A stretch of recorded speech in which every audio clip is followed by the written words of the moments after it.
और Warren Buffett का इस बात को जिसने मान लिया है उसको शेयर बाजार में आगे बढ़ने से कोई ताकत नहीं रोक सकती है। जब भी शेयर मार्केट क्रैश होता है या फिर जब भी मार्केट लगातार गिरता है ना, तो उस समय मोटा मोटी मार्केट के 90% लोग डर के मारे, घबराहट के मारे, पैनिक के मारे अपना जो सारा होल्डिंग है वो सारा होल्डिंग को बेच देते हैं। और जो 10% लोग अपने होल्डिंग को नहीं बेचते हैं ना, यही 10% लोग भविष्य में भैया करोड़पति बन जाते हैं। तो अगर आपको भी इन 10% में आना है ना, तो आपको वॉरेन बफेट का ये 5 पावरफुल नियम को जानना पड़ेगा कि आखिर मार्केट क्रैश के दौरान हमें ऐसा क्या क्या काम करना होता है जो काम करने से हम भी ये 10% लोगों में आ सकते हैं। वो 5 पावरफुल लर्निंग के बारे में आज की वीडियो में बहुत ही आसान भाषा में जानने वाले हैं। ठीक है, तो बहुत इंटरेस्टिंग वीडियो है, वीडियो को एंड तक जरूर देखिएगा।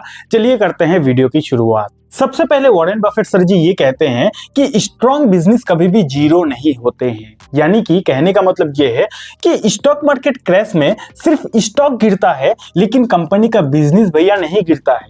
वॉरेन बफेट ये कहते हैं कि मान के चलते हैं कि शेयर मार्केट लगातार गिर रहा है, मार्केट क्रैश हो रहा है।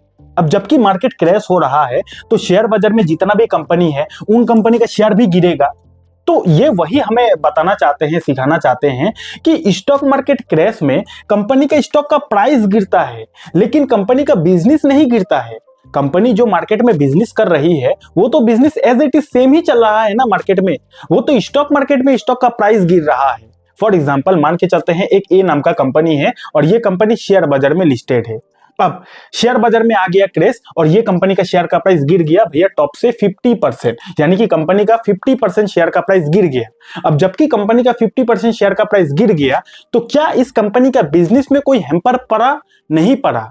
ये कंपनी जो मार्केट में बिजनेस कर रही है, जितना सेल कर रही है, जितना प्रॉफिट कर रही है, जितना पैसा कमा रही है, क्या इस कंपनी के अंदर कोई प्रॉब्लम हुआ? नहीं हुआ। तो प्रॉब्लम कहां हुआ? प्रॉब्लम तो भैया शेयर मार्केट में हुआ, कंपनी का शेयर का भाव गिरा है। तो ज्यादातर रिटेल इन्वेस्टर इस चीज को नहीं समझ पाते हैं। उनको लगता है कि भैया शेयर बाजार में शेयर का प्राइस गिर रहा है यानी कि कंपनी खत्म हो रहा है। ऐसा नहीं होता है।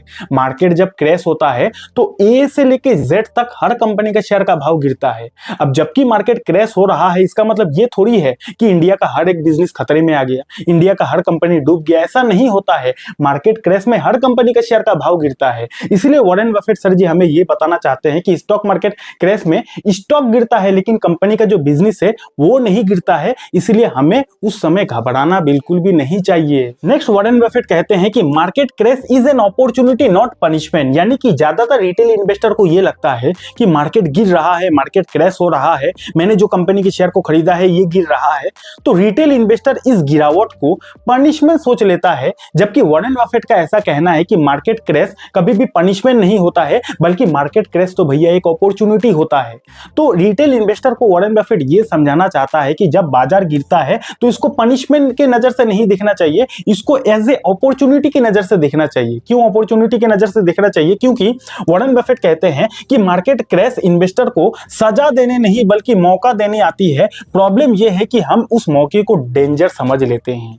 यानी कि शेयर मार्केट जब क्रैश होता है तो शेयर मार्केट क्रैश हमें सजा देने नहीं आता है बल्कि हमें मौका देने आता है कि सस्ता सस्ता स्टॉक, अच्छा अच्छा स्टॉक, ऐसा स्टॉक जो इतना दिन से काफी ज्यादा हाई वैल्यूएशन पर था, वो सारा हाई वैल्यूएशन वाला स्टॉक भी आज के डेट में हमें सस्ता वैल्यूएशन पर मिल रहा है। तो मार्केट क्रैश हमेशा अपॉर्चुनिटी को लेकर आता है, लेकिन जबकि रिटेल इन्वेस्टर इस चीज को अपॉर्चुनिटी ना सोचकर इस चीज को डेंजर समझ लेते हैं। इसीलिए 90% लोग शेयर बाजार से आउट हो जाते हैं। ठीक है, तो इस चीज को जितना जल्दी समझ लोगे उतना जल्दी आपकी तरक्की शेयर बाजार में शुरू हो जाएगी कि मार्केट क्रैश कोई पनिशमेंट नहीं होता है बल्कि मार्केट क्रैश जो है वो हमारे लिए अपॉर्चुनिटी होता है। नेक्स्ट है, जब सब डरे हुए हो तभी लालच करो। यानी कि वॉरेन बफेट सर जी का एक काफी पॉपुलर डायलॉग है कि be greedy when others are fearful and be fearful when others are greedy. यानी कि वॉरेन बफेट कहते हैं कि जब शेयर बाजार में हर कोई लालच कर रहा है तो उस समय आपको डर जाना चाहिए।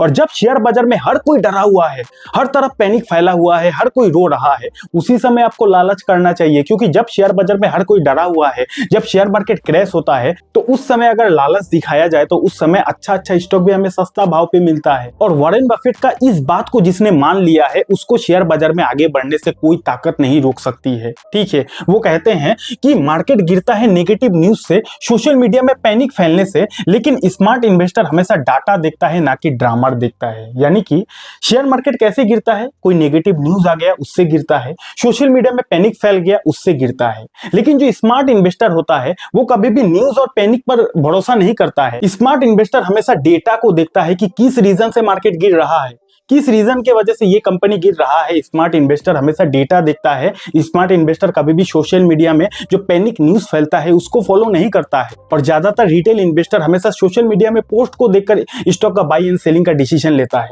सोशल मीडिया में देख लिया, एक पोस्ट आ गया कि मार्केट इतना गिरने वाला है, ये कंपनी के शेयर इतना गिरने वाला है, डर के मारे माल को बेच देता है। सोशल मीडिया में एक पोस्ट देख लिया कि ये कंपनी के शेयर इतना ज्यादा बढ़ने वाला है, लालच के मारे शेयर को खरीद लेता है। तो जो स्मार्ट इन्वेस्टर होता है वो कभी भी सोशल मीडिया या फिर फेक न्यूज पर भरोसा नहीं करता है। स्मार्ट इन्वेस्टर हमेशा डेटा को देखकर ही डिसीजन लेता है। और आपको भी अगर सक्सेसफुल इन्वेस्टर बनना है तो आपको भी डेटा पर बिलीव करना है कि कंपनी का डेटा कैसा है और स्टॉक मार्केट का डेटा कैसा है, और डेटा को देखकर ही आपको डिसीजन लेना चाहिए कि आपको बाई करना है या फिर सेल करना है। नेक्स्ट है कैश बचा के रखो हीरो बनने के लिए। यानी कि जब मार्केट क्रैश होता है ना, तो उस समय देखा यह जाता है कि ज्यादातर रिटेल इन्वेस्टर के हाथ में कैश पैसा ही नहीं होता है, ताकि वो पैसा मार्केट क्रैश में वो लोग इन्वेस्ट कर सके। उन लोगों के पास पैसा नहीं होता है। रीजन क्या है? रीजन ये है कि नो प्लानिंग। यानी कि ज्यादातर रिटेल इन्वेस्टर बिना किसी प्लानिंग से ही शेयर मार्केट में इन्वेस्टिंग करते हैं। और वॉरेन बफेट सर जी हमें ये सिखाना चाहता है कि शेयर बाजार में हमेशा अपने प्लानिंग के साथ काम करना चाहिए, हमेशा कैश बचा कर रखना चाहिए, ताकि समय आने पर हम लोग उस कैश को सही से इस्तेमाल कर सके। समझ गए इतना बात? क्योंकि यहाँ पे आप देख सकते हो बफेट जी क्रैश से पहले भी और क्रैश के दौरान भी कैश को हमेशा रेडी रखते हैं। यानी कि वॉरेन बफेट सर जी क्रैश होने से पहले भी और क्रैश होने के दौरान भी कैश जो है वो उसको रेडी रखते हैं कि कब अपने कैश को सही से यूटिलाइज करना है, कब अपने कैश को सही से इस्तेमाल करना है। ये बफेट जी को सही तरीके से आता है और इनसे यही हमें सीखना चाहिए कि पहले से ही प्री प्लानिंग करके हमें भी अपने पास कैश रखना जरूरी है। क्योंकि मार्केट कभी भी हमें अपॉर्चुनिटी दे सकती है, मार्केट कभी भी क्रैश हो सकती है। और जो लोग मार्केट के क्रैश को एज ए अपॉर्चुनिटी की नजर से दिखता है वही लोग तो शेयर बाजार में बाजी मार पाता है। ठीक है, उसके बाद क्या है कि पूरा पैसा एक साथ इन्वेस्ट नहीं करते हैं, स्टेप बाय स्टेप अपॉर्चुनिटी को कैलकुलेट करके इन्वेस्टिंग करते हैं। यानी कि बहुत सारे लोगों को ये लगता है कि ठीक है भाई, मार्केट क्रैश के दौरान हमारे पास कैश है तो क्या उस कैश को एक बार में इन्वेस्टिंग करना चाहिए? तो इसका आंसर है एन ओ नो। यहाँ पे आप देख सकते हो कि वॉरेन बफेट सर जी जो है पूरा इन्वेस्टिंग एक साथ नहीं करते हैं। Warren Buffett sir step by step opportunity को कैलकुलेट करके थोड़ा थोड़ा इन्वेस्टिंग करते हैं। ऐसा नहीं कि उनके पास 5,000 करोड़ रुपया है एक बार में डाल दिया, ऐसा नहीं करते हैं। वो अपने अपॉर्चुनिटी को देखकर स्टेप बाय स्टेप फैसला लेते हैं कब कहां पर कितना इन्वेस्टिंग करना है, कितना इंस्टॉलमेंट में इन्वेस्टिंग करना है। इन सारी चीजों को कैलकुलेट करके ही वॉरेन बफेट सर जी इन्वेस्टिंग करते थे और हमें भी इनसे ये सारी गुण को जो है वो सीखना चाहिए। नेक्स्ट है शॉर्ट टर्म मत सोचो, हमेशा 5 से 10 साल का सोचो। यानी कि वॉरेन बफेट हमें ये सिखाकर गए हैं कि कभी भी शेयर बाजार में अगर इन्वेस्टिंग करना है, ट्रेडिंग की बात नहीं कर रहा, अगर इन्वेस्टिंग करना है तो हमें कभी भी इन्वेस्टिंग में शॉर्ट टर्म नहीं सोचना चाहिए। उनके हिसाब से अगर इन्वेस्टिंग करना है तो कम से कम हमें 5 से 10 साल का जो गोल है वो शेयर बाजार में रखना चाहिए। समझ गए इतना बात? वॉरेन बफेट अगर किसी स्टॉक को 10 साल तक होल्ड नहीं कर सकते हैं तो उसको 10 मिनट के लिए भी नहीं खरीदते हैं। यानी कि वॉरेन बफेट सर जी का एक स्ट्रेटेजी था कि अगर वो किसी स्टॉक को 10 साल तक नहीं होल्ड कर सकते हैं, यानी कि किसी स्टॉक को अगर 10 सालों तक अपने पोर्टफोलियो में जगह नहीं दे सकते हैं, तो उस स्टॉक को वो वॉरेन बफेट 10 मिनट के लिए भी नहीं खरीदते थे। तो इस बात से आपने क्या सीखा कि अगर आप किसी स्टॉक को 10 साल के लिए अपने पोर्टफोलियो में जगह नहीं दे सकते तो आपको उस स्टॉक को 10 मिनट के लिए भी नहीं देखना चाहिए। ठीक है, क्योंकि क्रैश हमेशा टेम्पोररी होती है लेकिन कंपाउंडिंग परमानेंट होती है। यानी कि ये जो शेयर मार्केट गिरता है, शेयर मार्केट क्रैश होता है या फिर कोई भी अच्छा कंपनी के शेयर का भाव गिरता है, तो ये जो गिरावट है ये हमेशा टेम्पोररी होती है और कंपाउंडिंग जो है वो हमेशा परमानेंट होती है। इसीलिए गिरावट में हमें डरना नहीं चाहिए, बल्कि कंपाउंडिंग होने के लिए हमें उसको समय देना चाहिए। समझ गए इतना बात? तो इस 5 बातों को हमें सीखना चाहिए वॉरेन बफेट सर जी से। अगर आपको वीडियो अच्छा लगा तो वीडियो को लाइक कीजिए, कमेंट कीजिए। एक बार फिर से आपको डिस्क्लेमर देना चाहूंगा कि ये वीडियो प्योरली एजुकेशनल पर्पस के लिए बनाया गया था। शेयर बाजार में इन्वेस्टिंग करना, ट्रेडिंग करना रिस्की होता है, आपका पैसा डूबने का डर होता है। इन्वेस्टिंग ट्रेडिंग करें, अपने रिस्क पर करें। अगर आपको ट्रेडिंग के बारे में सीखना है कि क्या होता है ट्रेडिंग कैसे किया जाता है, ट्रेडिंग कितने तरह का होता है, उसके लिए आप यहां पे क्लिक करके इस वीडियो को देख सकते हो। डीमेट अकाउंट नहीं है, डीमेट अकाउंट का लिंक आपको हमारे वीडियो के डिस्क्रिप्शन पर मिल जाएगा। बहुत बहुत धन्यवाद।